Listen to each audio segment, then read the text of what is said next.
Good afternoon, ladies and gentlemen. Thank you for coming to the White House for your daily briefing. It's always good to see your shiny faces. Before I get started, I just wanted to note that as the president predicted last week when he gave a speech at the University of Miami, upon its return to Washington, Congress, or at least some members in Congress, are politicizing the issue of gas prices. Speaker of the House apparently spoke with reporters this morning in which he suggested that the president wasn't in support of expanding domestic oil and gas production, which is demonstrably, categorically false, and suggested that somehow simply by drilling or approving the Keystone XL pipeline, that would lower gas prices, that would lower prices at the pump. And that's the kind of empty promise that politicians make when we face hikes in the global price of oil that is really dishonest with the kind of promise that are promises that are dishonest with the American people. So, as you know, the president has, from the beginning, supported an all-of-the-above approach to our energy challenges. That includes expanding domestic oil and gas production. As you know, oil and gas production has been up all 3 years that he's been in office. It includes investing in alternative energy sources, renewables, wind, solar, biofuels. It includes approving the construction of the first nuclear power plant in this country in 30 years. It includes encouraging the construction of pipelines domestically, like the one that the company TransCanada announced it intends to build from Cushing, Oklahoma to the Gulf of Mexico. That's the approach the president takes. He, being honest with the American people, makes clear that there are no silver bullets here. There are no quick fixes. We need an all-of-the-above approach to increase our energy independence and make America stronger economically in the 21st century. Julie, I'll take your first question. Thank you. Was the president's speech to the UAW convention this morning a campaign speech? Not at all. The president was speaking to American workers, which he certainly enjoys doing. He was speaking to them about several things, principally the resurrection of the American automobile industry, which is a subject that has been a focus of his attention since he took office, when he made some very difficult decisions to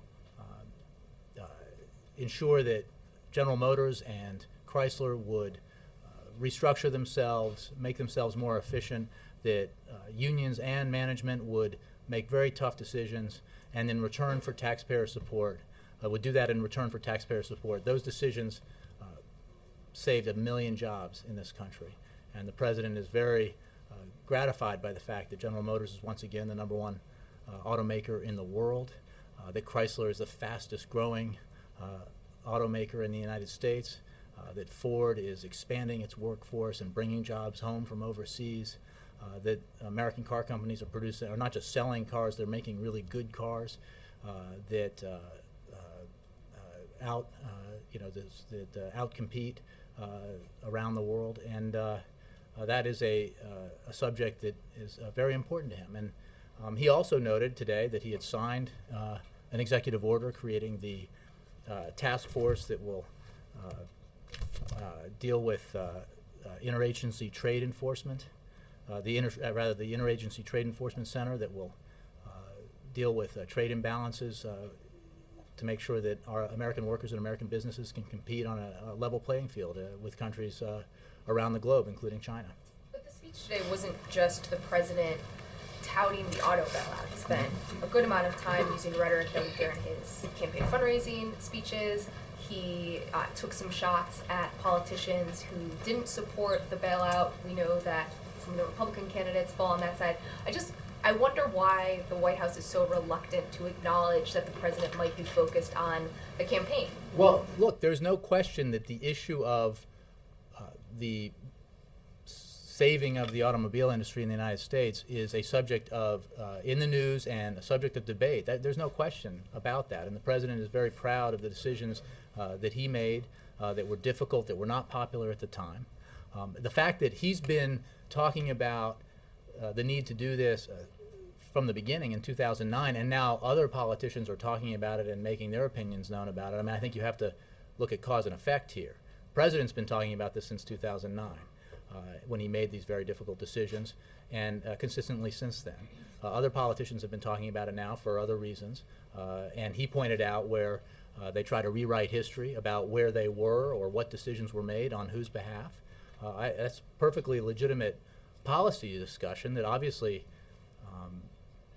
engages, it reflects the political debate as well. But these are substantive policy issues that affected hundreds of thousands, even millions of Americans, and they're very worth speaking about as president. On another topic, can you confirm that Israeli officials have told the U.S. that they would not warn the U.S. If they were to strike Iran? I have no comment on discussions between government officials, United States government officials with the officials of another government. I would simply say that we obviously have very close cooperative relationships with the Israeli government, with the Israeli military and the Israeli intelligence services. But beyond that, I have no comment. Does the White House believe that it should be alerted by the Israelis should they strike Iran? I would simply repeat what I said, which is that we have very close relationships with our Israeli counterparts. We have deep engagement at every level, and but I wouldn't discuss speculative. I wouldn't answer speculative questions like that. Reuters. I wanted to ask about Syria. France said today that the UN Security Council would start working on a draft resolution focused on halting hostilities to allow in humanitarian assistance. I wondered if the U.S. supports a resolution like that as a step along the way, or what the response is. Well, two things. I mean, we're counseling with our partners on a variety of next steps.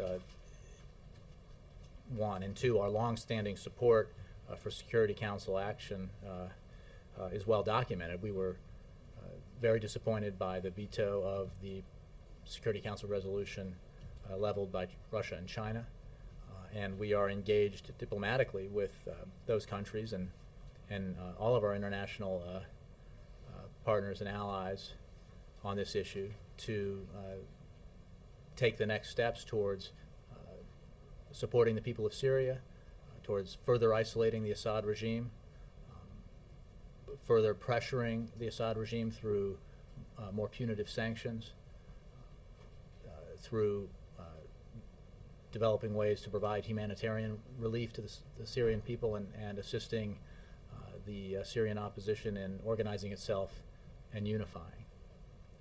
But we're dealing with the issues that the steps that we're looking at taking are the ones that at this point seem most likely to have an effect and to have success. Would allowing in humanitarian aid count in Sure. that category? Well, we're certainly working with our partners to try to provide humanitarian aid to the Syrians. I also wanted to ask, Secretary of State Hillary Clinton said today that it could be argued that Bashar al-Assad is a war criminal, but that using labels like that could limit options to persuade leaders to step down from power. Mm-hmm. Could you address that and clarify a bit whether the United States would like to see Assad tried as a war criminal or prefer to see him seek asylum? Or Well, I would simply, in many ways, restate and rephrase what the Secretary of State said. Obviously, the actions that Assad and his cronies have taken are reprehensible and brutal, and we have seen evidence of that that is all too vivid. The fact of the matter is our interest is in ensuring a transition sooner rather than later in Syria so that the Syrian people can get what they deserve and what they desire, which is a democratic transition to a better and more peaceful and prosperous future. Accountability is very important, and we are focused on accountability. But right now, our number one priority in terms of Syria is to work with our partners, to work within the Friends of Syria coalition to continue to pressure Assad, isolate him, to try to bring about his stepping aside so that peace can be restored in that country, the brutal murder of its people can stop, and the transition to a more democratic future can begin. Just to be clear, though, so stepping aside could mean a variety of things. Well, again, I'm not going to speculate about how that will transpire. What is the utmost important is that it does happen sooner rather than later. Let me move around here. Christy. Jay, is the president considering moving any red lines with respect to Iran at some point during the coming week? I read the story that you're talking about. The president's position, the administration's position could not be more clear. We are determined to prevent Iran from acquiring nuclear weapons. We take no option off the table when looking at how to deal with Iranian behavior. We do, however, believe that there is time and space to pursue diplomacy, to pressure the Iranian regime, to sanction it further, to get it to change its behavior. There is a road out of, or a path out of this dead end that Iran has been pursuing, which is to honor its international obligations, forsake its nuclear weapons ambitions, and rejoin the international community by living up to its obligations. And we believe that the policy that we have pursued with our partners has put unprecedented pressure on Tehran, on the regime, has put great strains on the Iranian economy, great strains on the Iranian political leadership, and that is a course that we will continue to pursue.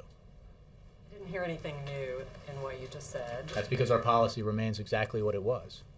And do you expect that the president will say anything new in public and during the course of the Netanyahu visit or any of his? Well, he will speak, as you know, to AIPAC, and I'm sure the issue of Iran he will be discussed, but his position is what it has been, which is that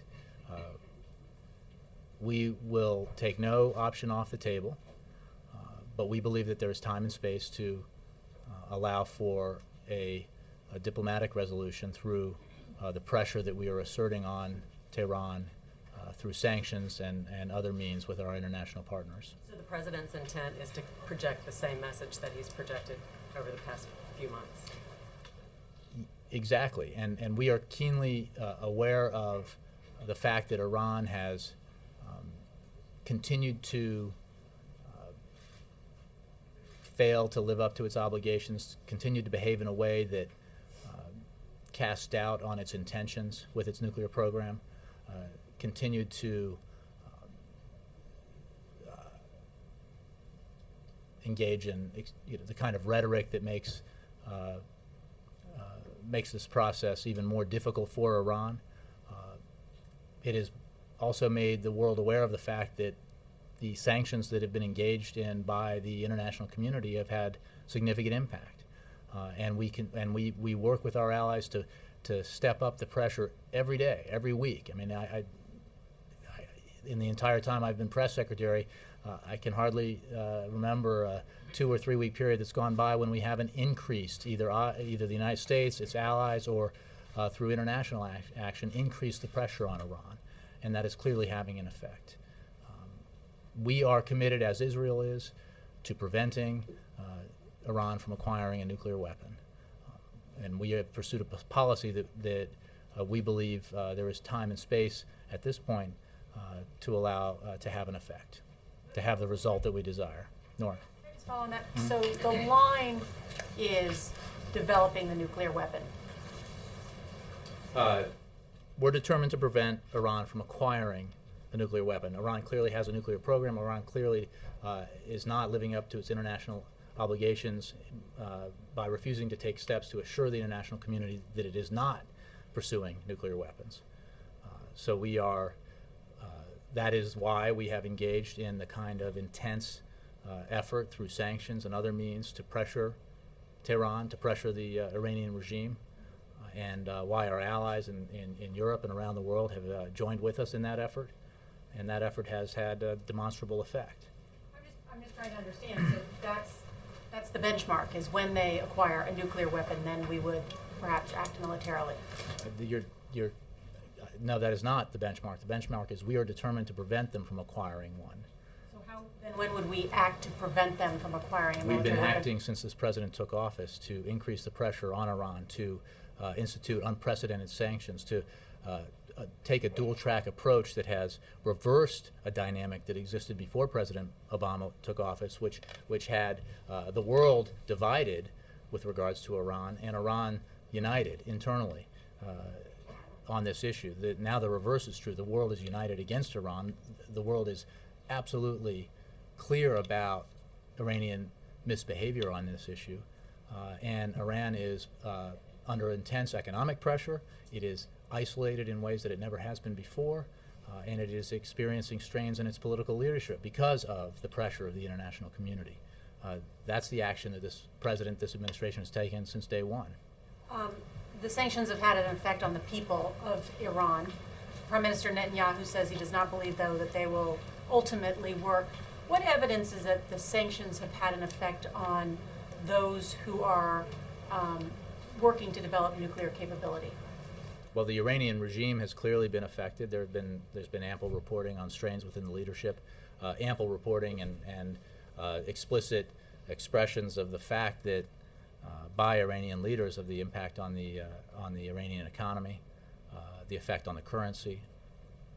The fact is, the pressure is unprecedented, and it is being felt in Iran. Now we have to continue to step it up. We have to continue to work with our partners to make it clear to Iran that the price of a continued refusal to live up to its international obligations is very high indeed, and that there is a path, there is an alternate path here for Iran if they were to choose it, and that is to abide by their obligations, to renounce their nuclear weapons ambitions, and to re-engage with the international community. Can I ask you just about the president's speech today to the UAW? I know that you were asked if it was a campaign speech, and you said not at all, but repeatedly the president drew a contrast with Republicans in this speech. I mean, talking about these folks trying to rewrite history, these folks who said, let Detroit go bankrupt. Who is it that said, let Detroit go bankrupt? Well, I think a number of critics of the president's decision said that in a variety of ways, Nora. The fact is, when the president took action to rescue the automobile industry in this country, to force it to restructure in a way that would make it more competitive and efficient in exchange for taxpayer assistance, it was not a popular decision. It was not popular. Engage. It wasn't popular even in Michigan. But the fact is, it was the right decision because, as he said, hundreds of thousands of people's jobs were at stake. An iconic American industry was at stake, and he made a decision to press forward with the rescue of the automobile industry, which has turned out to be very much the right decision. It has helped restore a key sector of the American manufacturing economy. It has led to the creation of 200,000 new jobs, and with more jobs online to be created by the big three. And this was a legitimate policy debate to have. It continues to be a legitimate policy debate to have, and this president's very happy to engage in that debate because he thinks the right decisions were made on behalf of the American worker and on behalf of the major American automobile companies. Any names of particular folks come to mind? I mean, there's a whole list of people, Ed, who opposed this policy and who oppose it now, although try to alter the way that they suggest that they opposed it. But I mean, this is important stuff. These are the key policy decisions that this president made, and that America's elected officials have to make in times of severe economic crisis, which certainly existed in 2009. Follow on, Nora, on IAEA and Iran, because I think what she was asking about the sanctions. You're saying it's having an effect on Iran's economy, but then another IAEA report came out saying that they're reaching alarming new heights in terms of enriching uranium and not letting inspectors in. So the question is, it may be hurting their economy, but is it really stopping them from acquiring a weapon? Well, let's be clear that the purpose of the sanctions is to pressure them to the point where they decide to renounce their nuclear weapons ambitions. That they have not yet done that is clear, which is why we continue to work with our international partners to intensify the pressure, to intensify the sanctions. There remains time and space to do that. Now, let's be clear that there are IAEA inspectors in Iran. They are able to monitor the main nuclear facilities in Iran. But you are absolutely right that Iran continues to limit its level of cooperation in a way that certainly casts even more doubt on the sincerity of their insistence that they aren't pursuing nuclear weapons. The international community has every reason to doubt their sincerity, and that's why we have engaged in this concerted, unified international pressure on Iran. But that's also why Israel's clearly made the calculation that they don't think the sanctions are working and they may have to take military action. So when you were answering the questions before, it's not just a hypothetical or speculation. They are considering military action. So why won't you say whether or not you want a heads up on that? It's a key ally. Do you want them to tell you whether or not they're going to attack Iran? I will simply save the leader to leader and defense minister to defense minister conversations for those participants. Our cooperation and with the Israeli government is full and engaged at every level, governmental, military, intelligence, and we have significant cooperation with Israel on a variety of issues. But I'm not going to, get into discussions that the president will have and does have with the prime minister, that the defense secretary has with the defense minister, foreign minister with the secretary of state.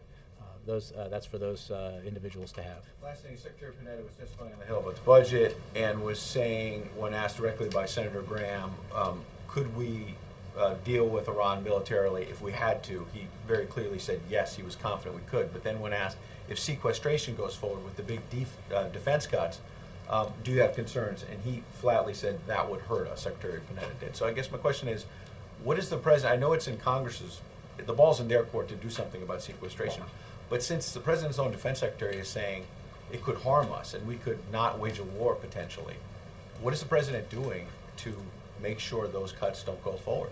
Well, it's a good point, Ed, that you have Senator Graham, a Republican, on one side. You have the Secretary of Defense, Leon Panetta, of this administration, on the other. You have a president. All of them agree that the sequestration should never come to pass. That by design, the sequester is terribly onerous, not just on defense spending, but on other issues. That was the point. And the point was to force Congress to choose the less onerous alternative of reducing the deficit and getting our long-term debt under control in a balanced way.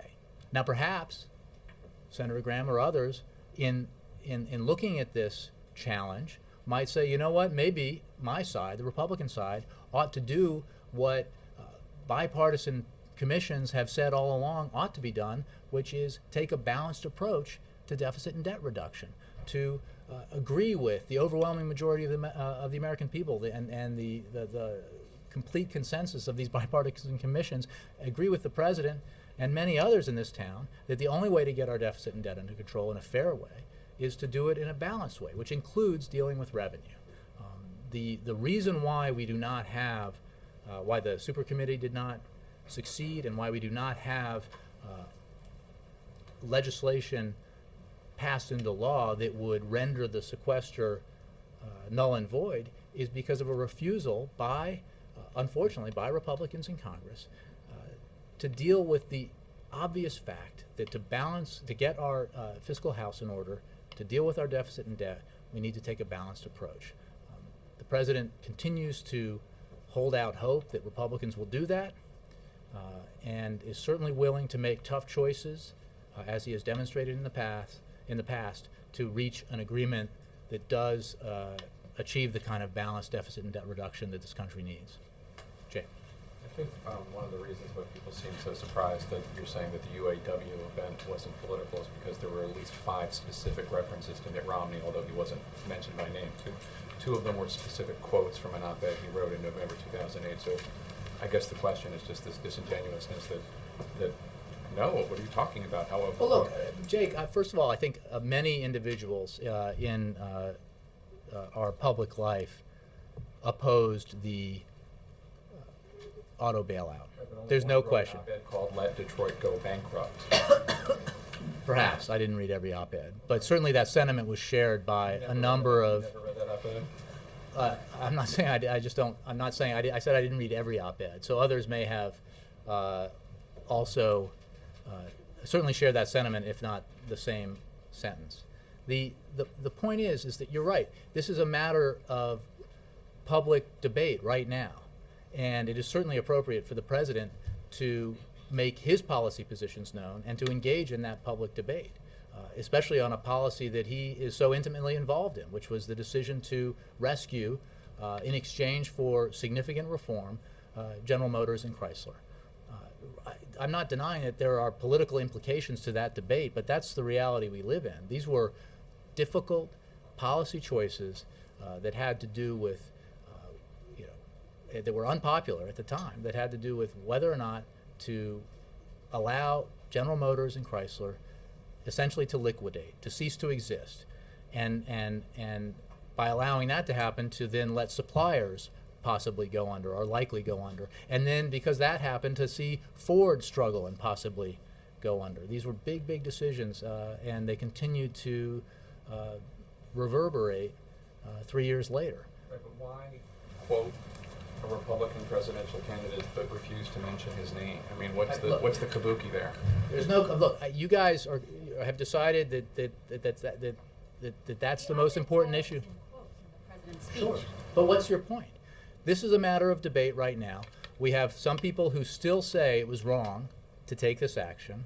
We have a president who took that action. In speaking to the UAW today, a group that was very affected by this decision, who made clear what his position was and contrasted it with the policy opinions of a number of critics, including the governor of Massachusetts, but not exclusively the governor of Massachusetts.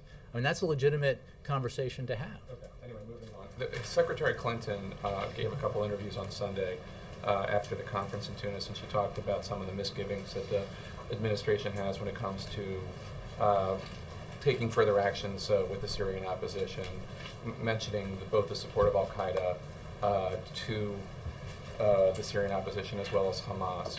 And I guess my question is, there seemed to have been a way for the U.S. to have supported the Libyan opposition, and I know that they're not directly related, I understand all the differences, but there seemed to have been a way to support the Libyan opposition without arming some of the more nefarious parts of that opposition, the parts that maybe supplied fighters to Iraq against the U.S. or other parts.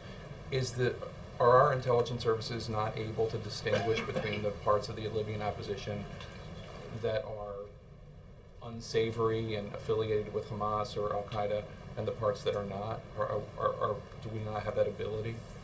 Well, without getting into assessments of our intelligence capabilities, I would simply say that we are aware of the fact that Al-Qaeda and other extremists are seeking to take advantage of the situation created by Assad's brutal assault on the opposition, and to try to pretend, contrary to their history, their rhetoric, their reason for being, that they are on the side of greater freedom and democracy for the people of the region, in this case of Syria. It's not clear right now the extent to which Al-Qaeda extremists are working with the Syrian opposition, and obviously that's something that we assess, as was the case in Libya and elsewhere, as we go on. Our position, independent of that, related to but not solely dependent upon that, is that now is not the time to further militarize the situation in Syria.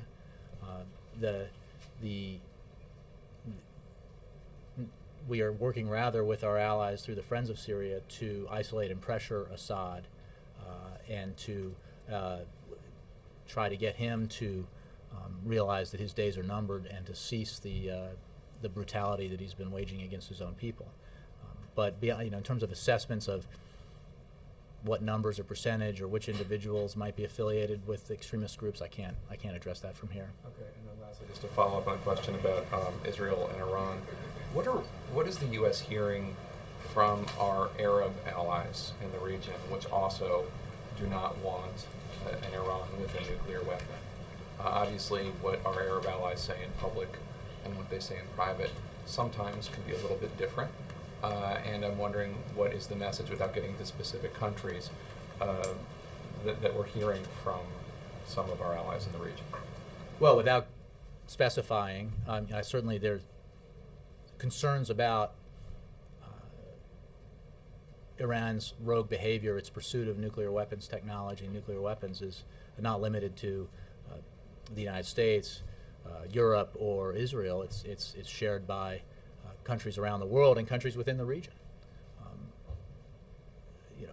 The threat that Iran's pursuit of nuclear weapons technology presents is clear to Israel. It's clear to the United States and its allies, but it's also clear to the countries in the regions for whom the beginning of a nuclear arms race would have terrible and unpredictable effects on those countries.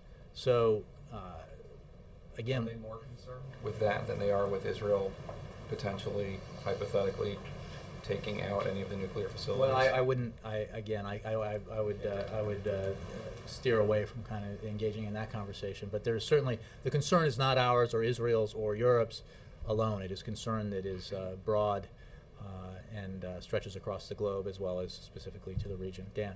Thank you. On Iran, a while ago you said there is time and space to pursue diplomacy. When does the window on time and space close? Well, I don't think that I will give you a specific date by which the. What action closes that? Well, I think it's important to remember, as I noted to Ed, that there are IAEA inspectors in Iran who monitor nuclear facilities there. We do have, therefore, vision into Iran's nuclear programs and to an extent. And we, without getting into too much detail, monitor their activity and have certain insight into their activity. For that reason and others, we believe there is time and space to pursue a diplomatic path, a path that intensifies the sanctions, intensifies the isolation, and attempts through unified international action to get to the Iranian regime to change its behavior. Having said that, I need to make clear every time that I do that the fact that this is the policy we are pursuing now, that this is the option we are pursuing now, does not mean that we are removing other options from the table. As the President has made clear and others have made clear in this administration, all options remain on the table with regards to the way that we will deal with, and we are dealing with Iran, even as we pursue a diplomatic path, because we believe there is time and space to do that. But it would seem to me that at least if not publicly, privately, there are discussions about when enough is enough. Is there a marker that has been set privately? Well, without getting into too much detail from the podium here, I think that there has been a fair amount of reporting on what is known about the Iranian program and the fact that we have IAEA inspectors in Iran looking at Natanz and the other site, and we have some visibility there. I wouldn't want to get into more detail about what constitutes action that would change the nature of our evaluation of the time and space needed to pursue a diplomatic path. On gas prices, a lot of what we have heard from the White House has been more long-term, a long-term view. Mm-hmm. For people out there who are filling up their tanks and seeing that price go up almost daily, what is it that the President believes can be done now in the short term to bring those prices down? Well, Dan, I would simply say that as an administration, we are constantly looking at evaluating a situation like this that has been recurring almost annually now for some time. The fact remains that there is no silver bullet, there is no quick fix to the challenge that high global oil prices present.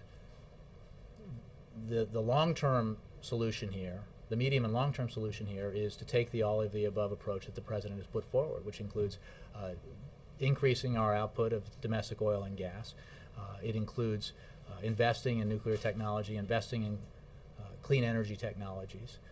It includes quite significantly taking action, as he did, without Congress, to put in place historic fuel efficiency standards for cars that will result in huge savings for Americans when they fill up their gas tanks. It will mean literally, when these new standards are in place, that they will be able to fill up their gas tank whereas before they would do it once a week, it would be once every 2 weeks. That's the result of these fuel efficiency standards. So that's an enormous savings, and it's an enormous savings at a macro level in terms of the amount of oil and gas that this country would use because of that. So the message is be patient? Is that the message? The message is that there are a number of factors that go into a spike in global oil prices. And any politician who tells you otherwise is not being honest with you.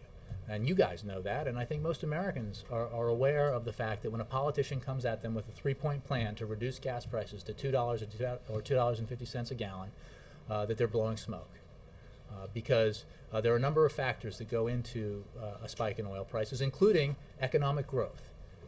It is a negative side effect, if you will, of increased global economic growth that because of higher consumption of petroleum products, the price of oil goes up often. And that's why we need a long-term strategy to decrease our dependence on foreign sources of energy. And that's the strategy this president has been pursuing since he took office. One final thing, just before we came out here, a third student died in the Ohio shooting from yesterday. The president and the first lady have put the spotlight on anti-bullying now for quite some time. Given that that's one of the things that possibly could have been behind the shooting, is that message, that anti-bullying message, not getting through to kids in junior high and high school? Well, I would very much hesitate to draw any conclusions about what happened in this incident in Ohio before there's a full investigation. Obviously, the president and the first lady are committed to anti-bullying, but the tragic incident that led now to the deaths of three high school students is, it's terrible and unforgivable. Yes, Kristen. Following up on the UN Security Council draft resolution that's being worked on right now, do you have any reason to believe that China and Russia might approve whatever final version comes out? Well, I would point you to the comments by the Secretary of State in general about our disappointment with the Russians and the Chinese and their decision to veto the previous United Nations Security Council resolution, and simply the statements that she and others have made and I have made about being on the wrong side of history here by siding with Assad. There, as you saw from the General Assembly vote on a similar resolution, the overwhelming number of nations in the world is on the side of Syria, of the Syrian people, and not with the Assad regime. So the isolation becomes, or the starkness of the comparison becomes all the more clear with the General Assembly vote. So we will continue to discuss with the Russians and the Chinese, as well as our other international partners and allies, the need to take action by the international community to pressure Assad, to isolate him, to get him to step aside. I think that we need to focus on those actions which have the greatest chance of success, and that includes efforts to organize humanitarian aid. It includes efforts to further isolate and pressure Assad. It includes efforts to assist the Syrian opposition to organize itself and unify, and then continue to work with our allies at the highest levels to examine additional steps that might be taken. In those discussions that you just mentioned, do the officials who've been involved in those discussions have the sense that Russia and Well, I think the Russians have I will let the Russians speak for themselves, as I should, and I don't want to characterize beyond what they've said what their position is, but we will continue to discuss with the Russians and others the need to take action to prevent or to get Assad to stop killing his own people. And Jay, Yeah. the president's campaign has said that the 2012 race is going to be tough, it's going to be close. And during his remarks to the UAW, President Obama said, when I leave office in 5 years, I'm going to buy a Chevy Volt. Yeah. Does he share this view that it's going to be a tough, close race? Oh, absolutely. The fact that he is confident that the American people believe that his vision, or will believe when he presents his case, that his vision for where we need to go to grow the economy, where we need to go to create jobs, where we need to go to further secure America's national security interests, is the right vision, and that debate will be engaged, and that theory will be tested in November. But he is confident, although he is certainly aware that when you're in the kind of economic environment that we've been in for the past 3+ years, that this will be invariably a very competitive election. And he intends to make his case, to make clear what his vision is, to explain the decisions that he's made and the policies that he's put into place and why he thinks they were the right ones to get this economy into a situation where, instead of hemorrhaging jobs at 775,000 per month, it's been growing steadily. The last jobs report, I believe, was 250,000 jobs created, for a total of 3.7 million jobs created so far in the private sector. And he will he looks forward to the time when the other party has chosen its nominee to engage in that debate directly with his opponent. But he will continue to make the point, as I have, that there is still time between now and November to get things done for the American people, because the American people, while they will and should participate in the election, engage in it, make their views known, and then vote in November, they rightly do not believe that Washington ought to freeze and stop acting on their behalf. There are things we can do, and including acting on the president's refinance proposal, including acting on a variety of measures that would enhance economic growth and create jobs. So the president will continue to press Congress to do those things because he believes there is time to do them. Yeah. Jay, following up on what you just said and what you said at the beginning of the briefing about Boehner's comments on energy, he has released a letter to the president saying he wants to discuss a common ground approach on the energy issue at the president's earliest convenience. Mm-hmm. Based on your comments about what he said, do you feel that there is a prospect for that kind of a discussion? Well, there should be, and I'm sure the president will engage in that discussion when it takes place. I mean, there is an opportunity when it comes to energy policy or approaches to enhancing prospects for small businesses to grow, or helping Americans refinance their homes. There is or should be given what the American people are demanding and the positions that this president has taken, there should be and there is room for bipartisan compromise on these issues. So, but the point I was making at the beginning is that you have to be direct and honest about the situation we face, and calling, for example, in the statement I believe he made this morning, on the president to approve the Keystone pipeline right away, when there isn't even a proposal that exists for that pipeline to be approved, is suggesting to the American people that there is a cause and effect here that doesn't exist.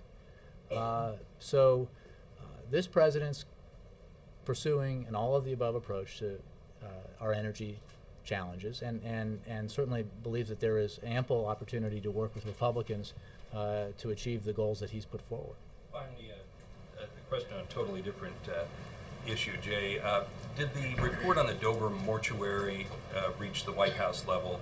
I'd have to check that. I don't know. If you would, appreciate it. Sure. Panetta has been briefed on it. There was a mishandling of remains from 9/11 victims among the findings there. Just wondering if that has reached the president or anyone else here. I'll find out for you. Thanks. Mara, and then Donovan. Other than remarks that he makes at fundraisers, has the president given a campaign speech this year? Well, sure. Oh, you're saying other than at political events? No, I think that's where he gives his campaign speeches, and there will be time, as I've said, for the president to engage fully in the political campaign. He's starting?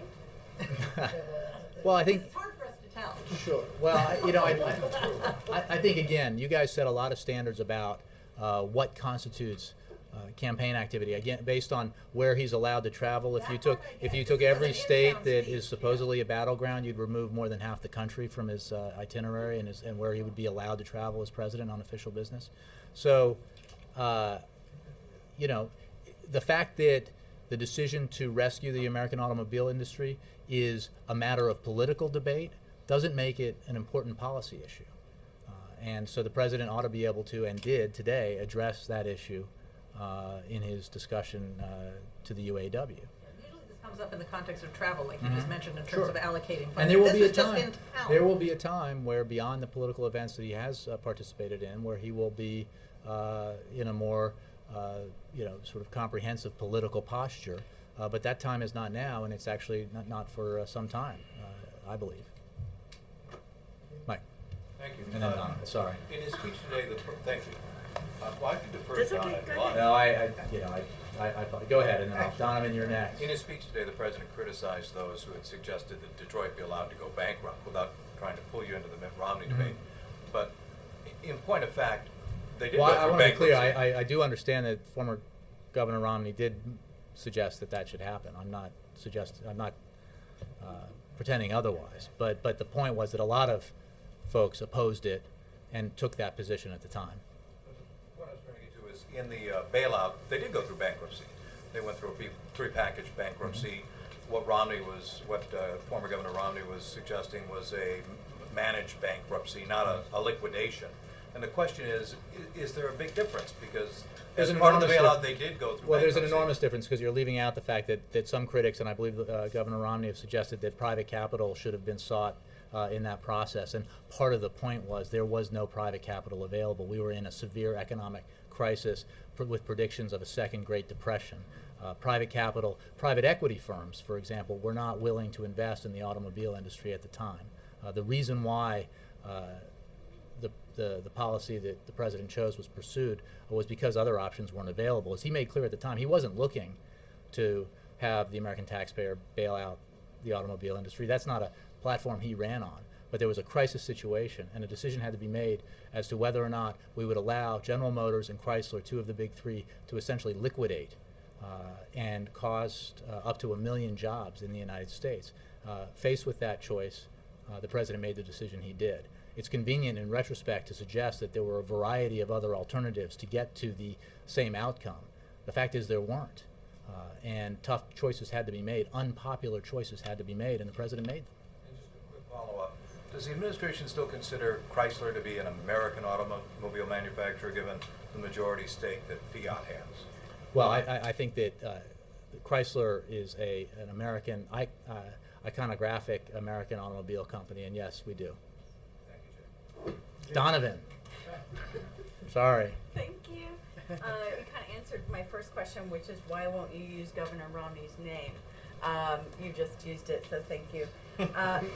Republicans are repeatedly criticizing the president for not working with them on their Jobs Act. Mm-hmm. What is the president's position on working with the speaker and others on their version of a Jobs Act? I think there is great opportunity and great overlap between this administration's position on some of these issues, especially with regards to small businesses. I believe the House Majority Leader put forward on Politico some some of his policy proposals and there's real opportunity to work to get a lot of that done. And it goes right to the point that I've been making, that conventional wisdom holds that we can't actually accomplish things that both the administration and a Congress controlled largely by the other party can agree on, but that's not true. And I think that's a perfect example of an area where we can find common ground and can achieve some of the things that, after all, a number of the items that the House Majority Leader put forward in that op-ed, I guess it was in Politico, are ones that the President first suggested back in September. And he reiterated at the State of the Union address. So, well, I think we need to, that Congress needs to come together, and there's an opportunity, again, if there's a willingness to compromise on the margins, if you will, because there is great overlap here, to get those bills and those items done where there is agreement. So we certainly hope and expect that Congress will do that. Thanks, Jay. One more, Kate. Some remains of 9/11 victims. Is there a sense that there has to be some changes at Dover? Because this isn't the first time something like this has happened. I'm sorry. I mean, I haven't had a discussion about that, so I would hesitate to offer an official answer from here. I'll have to take the question. Will the President be briefed later on this? Again, I just would have to go look at this. Iraq Vets dinner tomorrow night. Can you talk a little bit about the purpose of the dinner, why the President and Secretary Panetta are hosting it? Is the President going to be meeting with any of the vets privately beforehand? Well, I certainly will certainly be engaging with those in attendance at the dinner.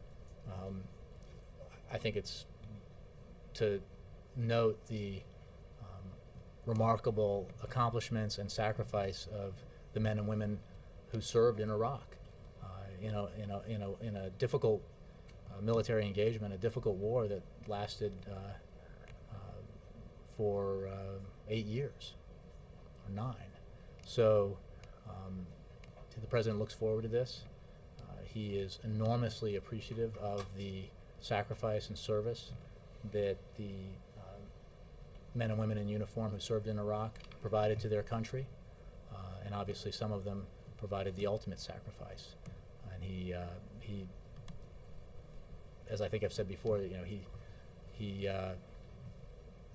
looks forward to his encounters with the men and women who have served our armed forces very much. That's it. Thanks very much, guys. Thank you.